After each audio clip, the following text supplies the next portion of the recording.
Welcome to GusTech. This is a 24-inch monitor. This is a lot bigger monitor.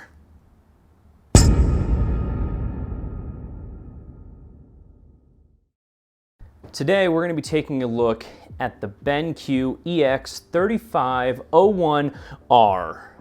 The R is very important because that's this specific model. There's a couple other variants in this lineup, but this R version is the curved version with an 1800R curvature, and it is a VA panel, vertical alignment, vertically aligned, whatever, panel, and it actually provides some incredibly stunning blacks. We don't see very many VA panels, so we're excited to review this one. Moreover, this is kind of a unique usage case scenario. Most people probably aren't going to find this to be their go-to monitor. However, if you fit a specific niche, I think it is one of the better options out there. And aesthetically, let's just start out with that. This thing is gorgeous.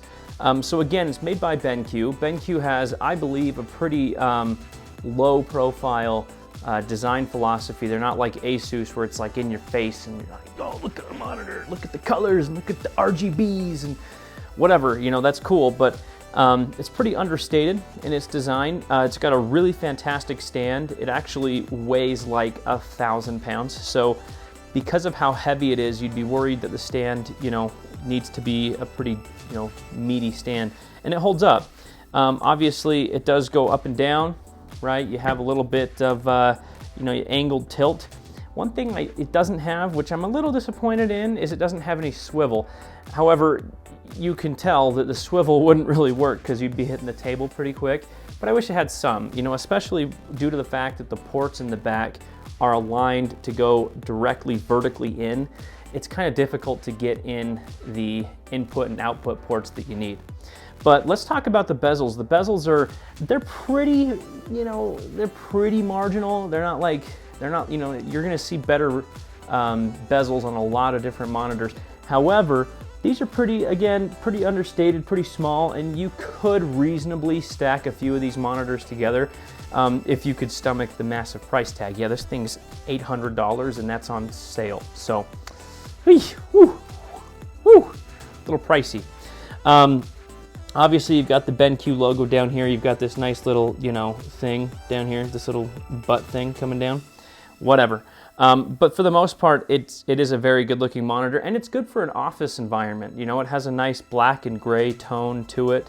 And like I said, the stand is actually not only very functional, but it's a very good looking stand, you know, as opposed to a lot of other ones out there. So one downside with the stand, it will attract fingerprints. It will get smudgy. That's just the way it is. It's a very, you know, chromy finish.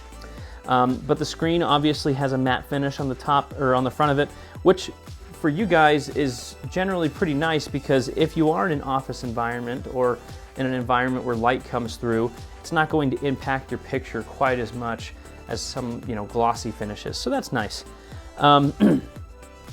If we really break it down to the nuts and bolts, it's a massive monitor. It's not going to look small no matter which way you put it. I mean, it's huge, and most people, if you're working in an office or a cubicle or whatever, I mean, this will probably fill like most of your cubicle if you're in one. So be aware, this isn't for the faint of heart. The total screen size is 35 inches from corner to corner. That's like huge. Like you could have two monitors set side by side and you would barely be taking up more horizontal space. The vertical space, it is pretty tall. This is actually taller than most 27-inch monitors that are, you know, normal aspect ratio of 16:9. So keep that in mind. This isn't, you know, again, by any stretch, this is not a small monitor, and it really does weigh like 20 pounds. I mean, we're talking big time. Again, you're talking 18 inches tall, even at the lower setting, and about 33 inches wide. 22 pounds overall. I know I said it was about 30, 40, or even 100, which is pretty close, but I mean, come on, this thing's freaking huge. With that, it does have a very reasonable resolution. It's not 4K, unfortunately, but with ultra-wide monitors, that's really uncommon. It is 1440p. Let me be more clear. It's 3440 by 1440. So it's not your standard definition of 16:9 aspect ratio. This has some extra width to it. Obviously, that's what an ultra wide is. Keep in mind, however, because of how tall this is, meeting that 35-inch diagonal length, because of how tall it is, you're going to have a little bit lower pixel density than what you would get on a 27-inch 1440p monitor. So if you're really super concerned about pixel density, which I feel 1440p at 27-inch is like perfect, this has a slightly worse pixel density, but you're really not going to notice unless you're doing some, intensive video editing, maybe some CAD work, Photoshop. For most general usage, this is going to be far enough away from your face that you're not going to see any pixels and you're not going to notice any jagged edges. One of the major benefits of a VA panel, and I think the reason why BenQ chose to go with a VA panel for this lineup, is the contrast. The contrast is 3,000 to 1, which may not seem like some ridiculously crazy number, but the black levels on a VA panel, a vertically aligned panel, are better than anything else out there unless you go to OLED, which if you can find an OLED monitor for anywhere near this price, you should buy that. This is really kind of the top end of what LCD technology can do as far as the black levels. The color representation is very, very good, like surprisingly good, better than any of the competitors in the VA space at least, and I really think it's competitive with a lot of IPS panels. Now, is this going to be like, a go-to professional, 4K high-end video editing type of a monitor? I don't think so, right? Because it's not 4K, first off, but the color representation is not as good as what you'd get in a very high-end color-calibrated IPS display. With that said, BenQ does color calibrate from the factory, and you can do a little bit of correction to it, which adds to the brightness. However, if you're going to be using the built-in HDR technology that this monitor does have, which most of its competitors doesn't have, you're not going to be able to really, mess around too much with the color calibration. So let's talk about the extra features that this monitor brings to the table beyond just being a nice ultra-wide VA panel that's curved. So most of you already know what HDR is. It's high dynamic range. You may not know what it does. Basically what HDR, high dynamic range, is going to do is it's going to analyze the picture and it's going to make the darks a little bit darker. It's going to make the brights kind of pop, and maintaining, all while trying to maintain the color profile and the fidelity of the original image. The technology is really moving ahead. Microsoft seems to not recognize that, because if you enable HDR in Windows 10, it's horrendous. Don't do it. However, this monitor does come with HDR capability, and it's really simple. You activate it through the regular menus, and if it is opening into a program or through Windows where it doesn't natively support HDR, at least Windows 10 does it terribly, so we don't turn it on through it, it's going to show up as HDR emulated. It actually comes up as a little icon at the bottom. When it does actually work with a program, for example, Battlefield 1, I played Battlefield 1 on this monitor. It looked fantastic, and playing Battlefield 1 does support HDR, and so it said HDR enabled. And the image was really, really killer. It just looked so amazing. It actually kind of made it a little bit harder to play, because you can't just like turn up the brightness and screw with your color profile so that you can see into dark areas. It actually looked like you were really there, which was cool. Very immersive type of an experience. They've also added something called Brightness Intelligence Plus to this monitor, and as far as I know, BenQ is the only company out there that's doing this. And what it does is it essentially takes your regular contrast enhancement that's done by HDR, and it makes it a bit more pronounced. It's not anything that's going to be like spectacular. It's not going to wildly change the way it looks, but it really does make the colors and the pictures look just a tad bit more vibrant and a little bit more true to life. It's a pretty cool technology. You can even do it so it can sense the ambient light, and it can actually adjust to the ambient light in your room. I think that's dumb, but you can do it. But it's pretty cool. Adding together the HDR plus that brightness intelligence plus, I think BenQ has a winning combination in that. And if you're watching movies, if you're watching, Netflix, you have your streaming services, Amazon, whatever it is, this thing is incredible for viewing that content. Now, obviously, you're not going to get 4K resolution, but again, for a monitor and a monitor this size, you're probably not going to notice the difference. You still do get to take advantage of all the HDR and everything like that that's in those, in the streaming platforms that may be available to you. So that's good. And really, for an entertainment standpoint, I think it's one of the better monitors out there, despite it not being a 4K monitor. The curved angle of the screen really does make it more immersive. If you're playing video games that have a very interesting, unique aesthetic, this really plays to that. A lot of times on a flat monitor, it feels like you're playing at the game, whereas on a curved monitor like this, it really feels like you're in the game. Especially if you're doing like a single player Tomb Raider or Shadows of Mordor or something like that that has a very interesting, engaging experience into it, and you don't necessarily need to be like doing flick headshots. I think this is a great monitor. The response time is about 4 milliseconds gray to gray, which, whatever. The response time on monitors is all hype anyway. This does feel a little bit slower than my 27-inch IPS panel. And that IPS panel has apparently, a 5 millisecond, so this has 4. I think it's just the fact that it's trying to do extra processing with that HDR mode enabled. So if you turn that off, I think you'll probably get that same very snappy competitive feel. But with those features engaged, it does feel like there's a tad bit more input lag. So keep that in mind as you're, debating whether or not you want to use this for professional gaming. Probably not. If you want to use it for really gorgeous Skyrim mods, yeah, probably. This really probably is the right monitor, because 4K is going to be too much to render, and this usually fits in the power gamut of most, GTX 1080s, 1070s. Lower than that, you probably want something smaller or lower resolution. In regards to gaming, it is a FreeSync monitor. So, you obviously have the frame smoothing with AMD cards.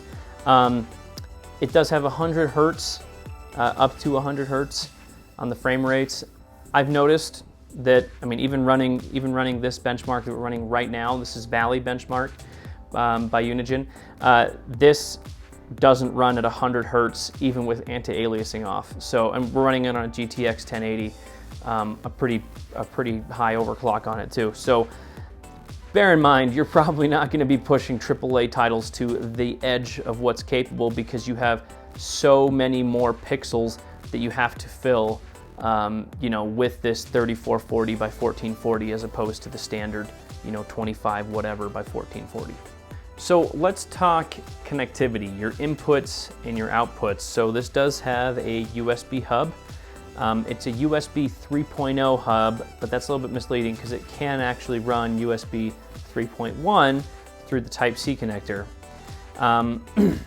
The standard, regular, connections for monitors or for TVs, you have HDMI 2.0, has 2 of those, has 1 DisplayPort version 1.4. Again, both of those do obviously support HDR. They support higher resolution and higher frame rates, so you can actually get that 100 hertz with the 3440 by 1440. Currently, we have it connected to a MacBook Pro. This MacBook, it's connected by a USB Type-C. Again, this is a 3.1 connection. However, when you have it connected as a USB Type-C device or Type-C monitor, you are limited to 2 options. The one option is that it either runs at 3440 by 1440 at 60 hertz, and you have USB 3.1. So you get a little bit faster, data, which you're on a monitor, so I don't really know why that would matter. The other option, you have to select this in the menus. Once you select it in the menus, it's 3440 by 1440, and you get 100 hertz. So you can get the full experience connected to your MacBook Pro. The other thing that's nice is, again, this has onboard HDR emulation. So while you're not going to get HDR delivery through a USB Type-C connection, and even when you do, you don't really, and we kind of figured that out with some other LG monitors we looked at.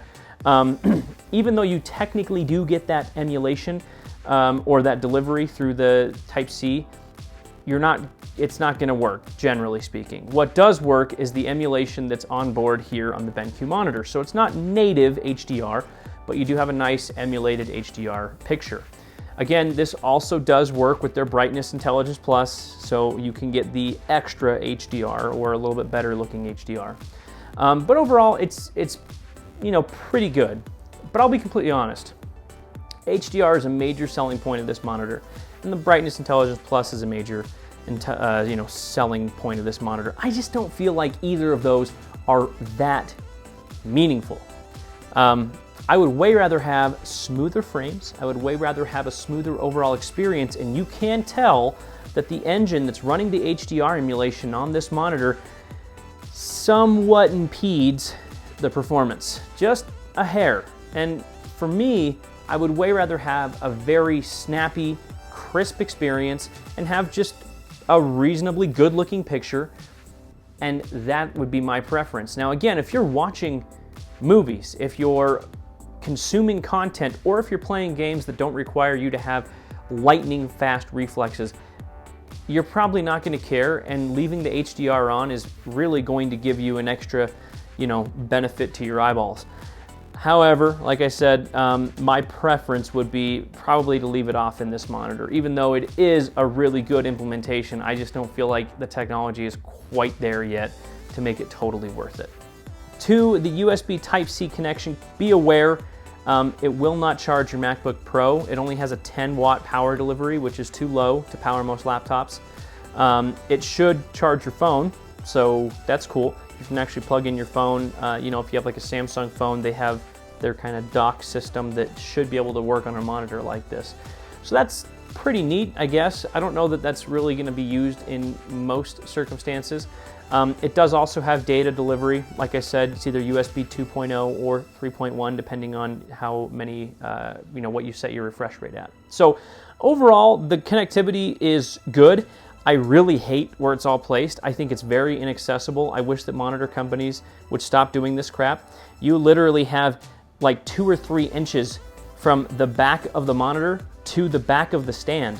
There's no reason that you can't just have the cords plug right in, just like that or like that, instead of going up and in, and it doesn't really even look nice, and you can put it through this little hole thing, but it's stupid. Like, make it easier for me. I don't mind it when all those ports are vertically engaged if you can swivel the monitor, but you can't swivel this monitor. So, first time setup, you're probably gonna hate it. Once it's set up though, you're gonna love it. And if you leave the USB Type-C cable in, if you leave your DisplayPort, your HDMI cables, if you leave those in the monitor, you're never gonna fuss with it. You're gonna feel like it's a great experience. If you're constantly trying to get USB devices in and out, it's not gonna be fun. So bear that in mind. That is, I think, the strongest weak point of this monitor. For all the ergonomic niceness that it has, that just doesn't really feel all that well designed. The other thing, the buttons are nice, and if I can find them, they're right here in this quadrant, and they're nice, they work well, and they're tactile, and they are, they can change depending on the context of the menu, and that's nice, but they're so spread apart that it's really hard to tell which button you're on. And numerous times during this video, and this is after we've used the monitor pretty extensively, during this video we've had issues where we turned it off, we changed the source on accident, we turned up the brightness when we meant to select a different menu. It's just stupid. I don't know why it's so difficult to put together a nice menu on a monitor. I feel like ViewSonic does a pretty good job, and universally, we totally agree at GusTech that LG probably has the best menu system of anybody out there. I don't think anybody else is going to do it though, because it seems like it might be proprietary. I don't know. But this menu system is good. It's not great, but it's good. And once you set it up the first time, you're probably not going to mess with it too much. So let's wrap this thing up and put a nice little bow on it. Ultra-wide monitors for years. I, in fact, had an ultra-wide LG monitor. I can't even remember what model number that was. That was like I don't know, something. Full of compromises. They have been full of compromises for years and years and years. Most ultra-wide monitors didn't come in, you know, the 1440p. I know it's not 1440p. I'm probably going to get yelled at in the comments because I keep saying that. But the 1440 hertz vertical, or not hertz, shoot, 1440 pixels. Ah, shoot, now I'm going to get even more roasted. Look, the fact is, you've had to make a lot of compromises. Most of them were 1080, and you had a pretty bad pixels per inch, and the experience was kind of crappy because Windows didn't really support it. Most games and programs didn't really support it. We're finally getting to the point where weird monitor styles are coming into the vogue, right? So this 21:9 aspect ratio really does have a lot of benefit, especially when consuming content. This monitor, all things said and done, for a VA panel that, again, has a 3440 by 1440 resolution and 100 hertz refresh rate, you're really not missing a whole lot when you purchase this. There's not really any major compromises. It doesn't have G-Sync, so if you're an NVIDIA guy like myself, yeah, okay, great, you're not really getting that advantage, but honestly, it's pretty good. The color representation is amazing. When you turn on HDR, it is fantastic looking. It does slightly lag your games as far as input lag, so I typically turn it off for that. But for what it's designed for, which I believe is a multimedia consumption monitor, it's really good. And I believe it's good enough that for an amateur photographer, an amateur videographer, or even somebody that's in, you know, CAD design or something like that, it's pretty good. I think it'll fit those needs pretty well. I think if you're doing CAD work, you probably want a 4K monitor, but for photo editing and video editing, the only downside is that it doesn't have that 4K, that true 4K resolution. Color-wise though, and contrast-wise, and brightness, and HDR, and all that jazz, this looks as good as most IPS panels, if not really kind of placing it in the top 10% of panels from what we've looked at. And with all the connectivity benefits, it's a nice versatile monitor. You can use it with your MacBook, you can use it with your desktop, you can use it with your Xbox, your PlayStation. If you're in an apartment and you need something to replace a TV, truly replace a TV, I think this is probably what I would use to do that, because I think that it's an all-around screen that's versatile enough to be your television, versatile enough to be your computer monitor, and versatile enough to look at whatever else you look at on the internet, pictures of things. I don't know what you could look at. It's probably weird stuff though, but all of it's going to look great on this monitor, and I think BenQ did a good job. I think this is a really solid effort from them, and I feel like this is a monitor that really should last for a few years at least as far as life cycle goes. And so, is it worth $800? Yeah, I totally think it's worth $800. In fact, there's a lot of monitors we've looked at that have been $500 to $800 that we don't feel are worth that price point. But for what you get, I think so. Is it worth being your daily driver? Well, I think you should take into consideration everything that we've said and make that call on your own. But overall, we're solidly pleased with it.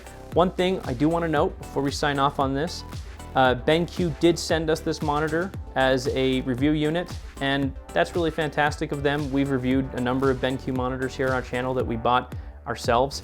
But we made the decision, Brock and I made the decision when we got this monitor that we're not going to, give any more credence to it than is deserved by the actual monitors, because we got it as a review unit. So just want to disclose that to you guys, but if I was going to spend $800 on an ultra-wide monitor, I wouldn't look at anything else. So let's say you want to buy the darn thing. Well, you're in luck. In the description below, we have links to both Amazon and to BenQ. Obviously, if you go through Amazon, we do get additional support through our affiliate membership with them, so that does help our channel if you buy it through there. But like we said, you know, we do appreciate the fact that we got this monitor directly through BenQ. You can buy it through their website as well. And if you have any questions, comments, jokes, or really interesting diatribes about the North, please leave that in the comment section below. Don't laugh, you're screwing up the whole thing's getting screwed up. Leave it in the comment section below. We appreciate the heck out of you guys. Hit that subscribe button, like the video, hit the bell notification. You know all the stupid stuff everybody tells you to do on YouTube. The reason we tell you to do it is because it helps us to get more views and to get more exposure. We love you guys. We're gonna do more videos just like this one, but totally different. We are GusTech. We'll see you next time.